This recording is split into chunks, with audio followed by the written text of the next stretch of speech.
தென்பெண்ணை ஆற்றில் ஏற்பட்ட வெள்ளப்பெருக்கு காரணமாக ஆற்று ஓரத்தில் உள்ள புதுச்சேரி சோரியாங்குப்பம் குடியிருப்பு பகுதிக்குள் வெள்ளம் சூழ்ந்துள்ளது. கூடுதல் தகவல்களை செய்தியாளர் மகாராஜ பாண்டியிடம் கேட்கலாம். மகாராஜ பாண்டி, இந்த சோரியாங்குப்பம் பகுதியில் எத்தனை வீடுகள் இருக்கும்? எந்த அளவுக்கு அங்கு வெள்ள நீர் புகுந்திருக்கு வீடுகளுக்குள்ள?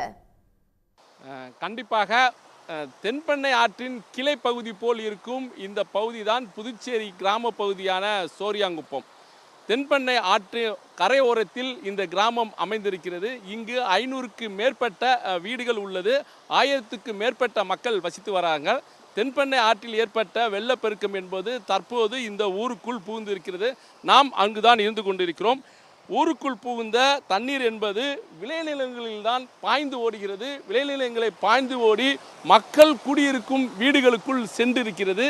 இதனால் விவசாயிகளும் பாதிக்கப்பட்டிருக்காங்க, குடியிருப்பு பகுதி மக்களும் பாதிக்கப்பட்டிருக்காங்க. இந்த பகுதி என்பது முழுக்க விவசாயத்தையே நம்பி இருக்கும் பகுதியாகும். நீங்கள் நமது ஒளிப்பதிவர் வெங்கட் காட்டும் காட்சியை பார்த்தீங்கன்னா தென்பெண்ணை ஆற்று வெள்ளம் ஓடுவது போல் இருக்கும். தென்பெண்ணை ஆற்றினுடைய வெள்ளம் கிடையாது, ஊருக்குள் புகுந்த வெள்ள நீர் தான் ஓடிக்கொண்டிருக்கிறது.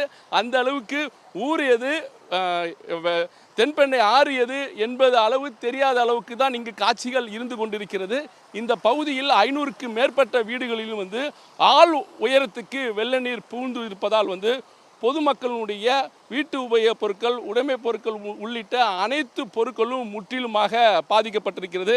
இதனால் இருக்கும் பொருட்களை பாதுகாப்பதற்காக தற்போது வீட்டில் இருக்கும் கட்டில், பாத்திரம் உள்ளிட்ட பொருட்களை வெளியே எடுத்து வைத்து இந்த வெள்ள நீரில் அவங்க சுத்தம் செய்து வருகிறார்கள்.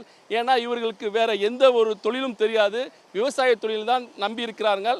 எனவே இவங்களால் வேற பொருட்கள் வாங்க முடியாது. குறிப்பாக சொல்ல போனால் வேதனையான விஷயம் என்னென்னா, இந்த வெள்ள நீர் புகுந்த வீடுகள் ஃபுல்லாகவே சேறு சகதியமாக தான் காட்சியளிக்கிறது. மழைநீர் புகுந்தால் தண்ணீர் வெளியேறிவிடும். ஆனால் வெள்ளம் என்பதால் சேரும் சகதியமாக இருக்கிறதுனால சேரையும் அந்த பகுதி மக்கள் வெளியேற்றுவதற்கு ரொம்ப கஷ்டப்பட்டு வராங்க. இது மட்டும் அல்லாமல் குடியிருப்பு பகுதியில் புகுந்த இந்த மழைநீர் என்பது இன்னும் அப்படியே தான் இருக்குது. வீட்டுக்குள்ளேயும் அந்த குடியிருப்பு பகுதி முழுவதும் சூழ்ந்து தான் கொண்டு இருக்கிறது. கடந்த 2 நாட்களாக என்ன செய்வது என்று தெரியாமல் அவர்கள் முழித்து கொண்டும் திகைத்து கொண்டும் ஒரு கஷ்டமான சூழ்நிலை தான் இருந்து கொண்டிருக்காங்க. உடனுக்குடன் செய்திகளை தெரிந்து கொள்ள சன் நியூஸ் பெல் ஐகானை கிளிக் பண்ணுங்க.